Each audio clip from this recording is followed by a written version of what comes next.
La Saint-Valentin, la fièvre des rendez-vous galants et des soirées entre amants, ou plutôt la fête des amoureux qui coûte cher aux gratteux, la cérémonie de célébration des partenaires et de commémoration de ceux qui sont toujours célibataires, la plus belle occasion d'affaires des fleuristes de la région, la fiesta des cartes quétaines, le festival des bisous surexploités, le gala de la fécondité. Non, je pense que je l'ai, 14 février, journée internationale des petits cœurs à la cannelle. Le mot-clé de cette journée est sans aucun doute amour. 5 lettres qui ont pris toutes sortes de directions dans notre culture contemporaine. Certains définissent l'amour comme une attraction intense qui lie deux personnes ensemble. Pour d'autres, l'amour est plus associé à la passion effrénée et la romance exaltée. Je l'aime à mourir! Certains y voient tout le côté émotionnel, l'attachement sentimental qui s'installe entre les deux personnes. Je l'aime un peu, beaucoup, passionnément, à la folie. Et enfin, pour certains, l'amour rime avec séduction, sensualité ou sexualité. Mais je me pose sérieusement la question, à quel point ces conceptions populaires sont véridiques, complètes et crédibles quand on regarde à ce qui se passe autour de nous?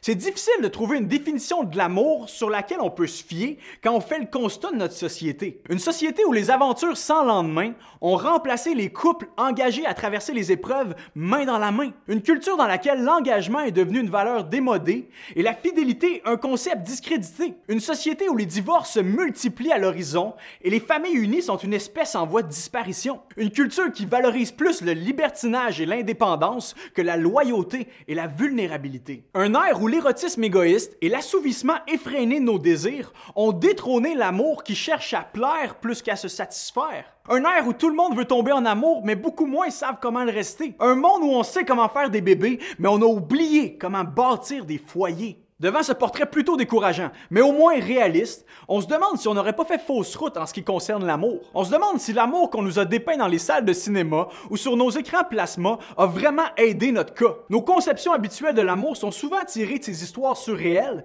mais est-ce possible qu'on ait raté l'essentiel?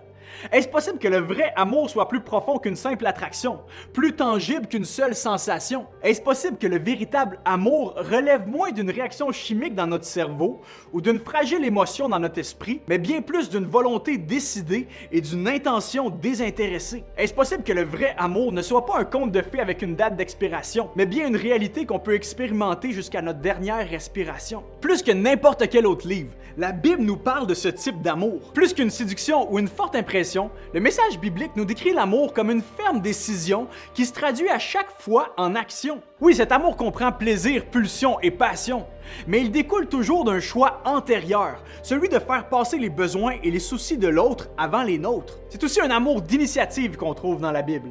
Un amour qui prend les devants, qui fait les premiers pas. Il n'attend rien en retour et n'offre pas toujours ce qu'on mériterait à notre tour. Un amour intentionnel qui accepte de se sacrifier volontairement, même si ça devait lui coûter personnellement. Oui, bien sûr, il inclut la romance, mais encore mieux, il naît d'une alliance. Je ne parle pas ici d'un concept abstrait et universel, je parle de quelque chose d'intime et de relationnel. La ferme résolution entre deux parties de s'aimer malgré vents et marées. Le vœu de s'écouter, s'encourager, s'épauler et s'entraider, peu importe ce qui va se présenter. L'amour que l'on découvre dans les pages de ce livre n'hésite jamais à s'abaisser pour que l'autre soit élevé. Il cherche à servir plus qu'à se servir. Il n'est pas chialeux, ni intimidant, mais plutôt chaleureux et accueillant. Il ne garde pas d'archives des mauvais coups, même si parfois il en aurait le goût. Il se réjouit de ce qui est véridique, rejette ce qui est hypocrite. Il réalise ce qu'il promet, passe toujours des babines aux bottines. Il n'use pas de méfiance, mais se bâtit dans la confiance. Il évite la vengeance, se tient loin de l'indifférence. Il n'est pas envieux ni prétentieux, souhaite toujours ce qu'il y a de mieux. Il donne plus qu'il demande, pardonne avant que l'autre le demande. Il croit. Et même s'il ne voit pas les résultats escomptés, il espère. Il ne connaît aucune barrière, aucune frontière. Il n'est pas éphémère jusqu'au bout. Il n'abandonne jamais. Cette définition plutôt incroyable génère aussitôt une question pour ceux qui sont moindrement terre à terre. Mais qui est capable d'un tel amour? C'est ben trop beau pour être vrai. Et pourtant, c'est exactement de cet amour que le Dieu de l'univers et de toute cette terre nous a aimés. Il a fait les premiers pas en venant humblement vers nous. Il n'a pas regardé à son intérêt ou son bénéfice, mais il a tellement voulu le nôtre qu'il a renoncé à tout ce qu'il possédait pour venir nous rendre service à nous autres. Plus que des beaux discours, il nous a aimés de manière active et intentionnelle. Il est passé de la parole aux actes en relevant des opprimés, accueillant les rejetés, secourant les plus poqués et défendant les malmenés. Il a habilité l'incapable, pardonné l'impardonnable, supporté l'insupportable. Dieu nous a aimés alors qu'on n'était pas aimables. Il n'a pas attendu que nous changions, mais il nous a pris tels que nous étions. Dieu prouve son amour envers nous, en ce que lorsque nous étions encore pécheurs, mauvais, rebelles, indifférents à lui, insouciants de lui, Christ est mort pour nous. Jésus nous a montré et démontré l'amour véritable.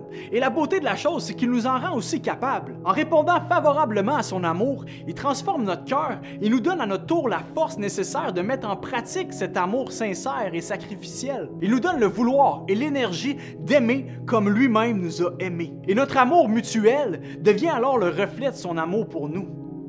Nous aimons parce que Dieu nous a aimés le premier. Cupidon peut aller se rhabiller, parce que le vrai patron des amoureux, c'est Dieu. C'est lui qui a fait don de lui-même en nous témoignant son amour jusqu'au bout, jusqu'à la mort sur cette croix. Et c'est lui qui nous montre encore aujourd'hui comment s'aimer chaque jour de notre vie. Parce qu'après tout, la Saint-Valentin, ça devrait être tous les jours.